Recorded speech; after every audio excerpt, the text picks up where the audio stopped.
Yo, vous allez bien? Moi en tout cas je déborde d'énergie car aujourd'hui c'est le 6ème jour de la semaine de manga workout. Je vais y arriver.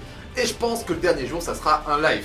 Parce que je crois que ça te fait plus d'un an que j'ai pas tourné un live. Et rares sont ceux qui ont vu à quel point on fout la merde sur les lives. Franchement c'est un événement unique qui se passe une fois tous les ans. Donc je vous conseille d'être là demain à 20h. Parce que en plus j'enregistre pas les rediffs. Donc voilà, aujourd'hui j'ai vraiment pas le temps de te faire une grosse vidéo.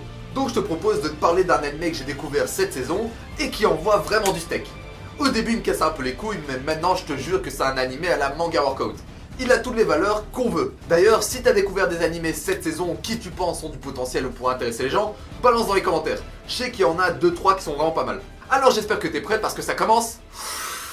maintenant XO.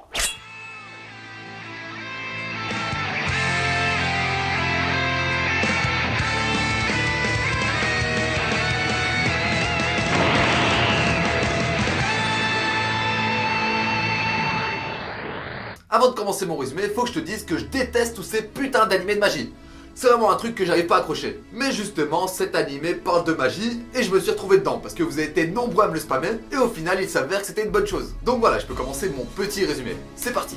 L'histoire, ou plutôt l'objectif de nos héros, vont tourner autour d'une légende. La légende d'un soi-disant empereur mage qui avait réussi à battre un roi démon qui terrorisait toutes les capitales, les villes, etc. Et sans son intervention, le monde était foutu. En tout cas, c'est la légende telle qu'on nous l'a racontée au début de l'anime. Dans cette histoire, on va suivre le parcours de deux orphelins, Asta et Yuno. Alors Yuno, c'est le gars super calme qui réussit tout et qui maîtrise déjà la magie. Parce que oui, dans ce monde, dans cet univers, tout le monde a accès à la magie. Et à côté, on a Asta, le seul gars sur Terre qui est pas capable d'utiliser la magie. Du coup, tu l'as compris, c'est exactement le même cas que Rock Lee dans Naruto, qui ne sait pas utiliser ni le ninjutsu ni le genjutsu. Et encore une fois, qu'est-ce que Asta va faire pour combler son manque de magie? Bah, il va s'entraîner plus dur que quiconque. Donc voilà, ça c'est déjà un très bon point pour nous, même si c'est du copier-coller de Rock Lee. Mais après tout, cette volonté de s'entraîner n'est pas destinée qu'à un seul personnage.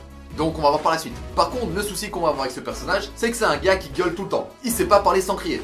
Donc dans les premiers épisodes, il va clairement te casser les couilles. Mais je pense que c'est volontaire et que c'est une stratégie mise en place pour qu'on apprécie le héros de plus en plus. Ok, donc je continue. Asta et Yuno, qui sont donc deux frères, ont pour objectif tous les deux de devenir empereur mage. Ce qui est le plus gros titre possible. Et surtout, c'est un titre qui ne peut être possédé que par une personne. Donc on va avoir une très grosse rivalité entre ces deux personnages. Mais c'est aussi à la fois une promesse qui sont tenues, enfin voilà, pas les couilles. Donc les deux frères vont quitter l'orphelinat pour recevoir une sorte de livre. Ouais, c'est assez bizarre, mais pour eux, le livre est une grande source de magie. Et chaque mage a son propre livre. Donc voilà, comme prévu, le talentueux Yuno va recevoir son livre légendaire de je sais pas quoi avec tel pouvoir de merde, et Asta va recevoir aucun livre, vu qu'il a pas de pouvoir. Mais c'est un peu plus tard, une fois que l'épreuve est finie, qu'un vieux livre tout poussiéreux, tout pourrave va arriver dans les mains de Asta. Alors bien sûr, le pauvre il va l'ouvrir en espérant avoir un pouvoir, et qu'est-ce qui sort de ce livre? Une épée. En gros, le destin lui dit, Taras, t'auras jamais de pouvoir, tu vas te battre à l'épée. Donc voilà, je m'arrête là, tu t'imagines que ce gars va tout faire pour progresser avec une épée. Il va se battre contre des mages avec une épée. Donc il va s'entraîner de plus en plus dur, etc. Donc je pense qu'il a un futur potentiel. Un potentiel manga workout, c'est ce qui nous intéresse. Alors si dans Naruto, ce personnage est un peu une fusion de Rock Lee et de Naruto, donc